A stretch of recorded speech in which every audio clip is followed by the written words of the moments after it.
আমার শাশুড়ি আর আমার জামাই যখন কথা বলে তাদের টপিক থাকে হচ্ছে আমার আরাম নিয়ে। হ্যাঁ, আসলেই সত্যি শুনছেন, আমার আরাম নিয়ে।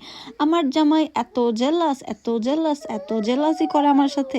সে যখনই আমার শাশুড়ির সাথে কথা বলে তখনই হচ্ছে মানে আমার শাশুড়িকে বলে তোমার বউরে কত সুখে রাখছি আমি, তারপরেও শুকরিয়া আদায় করে না। আলহামদুলিল্লাহ অনেক সুখে রাখছে, শুক্রিয়াও আদায় করি, কিন্তু বলে না ওই যে সামনে শুক্রিয়া আদায় করলে মাথায় উঠে যায়, সেটা আর কি আমি করি না।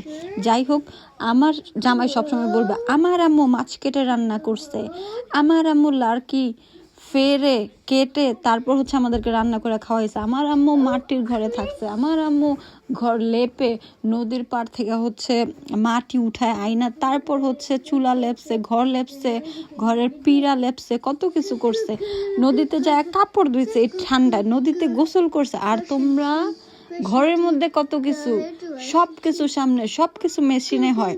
আচ্ছা, এখন এটা কি আমার দোষ? আমার ভাগ্যে ছিল এটা, আল্লাহ আমাকে এটা দিয়েছে, আলহামদুলিল্লাহ। আর স্বামী হয়তো বা সেই কষ্টটা করছে, এর জন্য সে আমাকে এই লাইফটা দিতে পারছে, আর আমিও ভাগ্যবতী ছিলাম যে তাকে আমি পাইছি আমার লাইফে। এখন তাদের মা আর পোলার এই প্রতিদিনের জেলাসি কথাবার্তা দেখে মানে আমি আমার জামাইকে বলে যে আচ্ছা ঠিক আছে, আমি ইংল্যান্ডে বসে যদি তুমি আমাকে লাকড়ি এনে দিতে পারো, আমি লাকড়ি কাইটা তারপরে হচ্ছে আমি রান্না করে তোমারে খাওয়াবো, আমার কোনো সমস্যা নেই। আবার হচ্ছে গিয়ে যদি বলো যে ইংল্যান্ডের থেমস নদী থেকে যদি মাটি উঠায় না তোমার ঘরের পিড়া লেপতে হইব, আমি সেটাও লেপুম, কোনো সমস্যা নেই। এখন আমার কাছে যদি সেগুলো না থাকে আমি কিভাবে করব? শুকরিয়া আদায় করি, সবই করি। যাই হোক, আলহামদুলিল্লাহ তারা হচ্ছে মজা করে, সেটাও শুকরিয়া।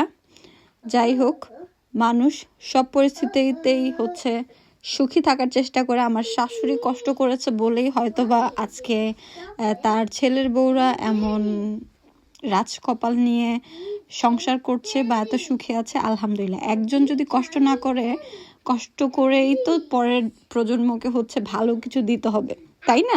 সেটা আমি আমার স্বামীকে বুঝাই যে আমার শাশুড়ি কষ্ট করছে দেখেই হয়তো বা আজকে তুমি এখানে, আমিও একটা সুন্দর জীবন পাইছি, এটাই। এখন আমার শাশুড়ি যদি বলতো ও আমি মাটি কেটে রান্না করছি, আমি হচ্ছে কাঠ ফেরে রান্না করছি, এগুলো চিন্তা করে যদি আমাদেরকেও এখন বলে, সেটা কি হয়? যুগের সাথে তাল মিলিয়ে তো চলতে হয়। আর আমার শাশুড়ি সেটা বলেও না, সহজ সরল মানুষ, একটু পাম দিলেই হয়, যেটা প্রথমে বুঝি নাই, ছিলাম কয়েকদিন, বুঝতে বুঝতে চলে আসছি দূরে।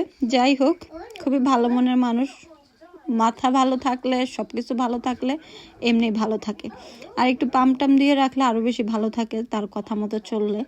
এমনটা তো প্রথম প্রথম বোঝা যায় না, দেখা যায় তখনই সব ঝামেলাগুলো হয়ে যায়। যাই হোক, আজকে খাবারে কিন্তু ভিডিওটা করেছি ইলিশ মাছ কাটা থেকে শুরু করে খাওয়া পর্যন্ত। আমার শাশুড়ির জন্য ভিডিওটা, যদিও সে দেখবে না, তারপরেও শাশুড়িকে ডেডিকেট করে ভিডিওটা করেছি।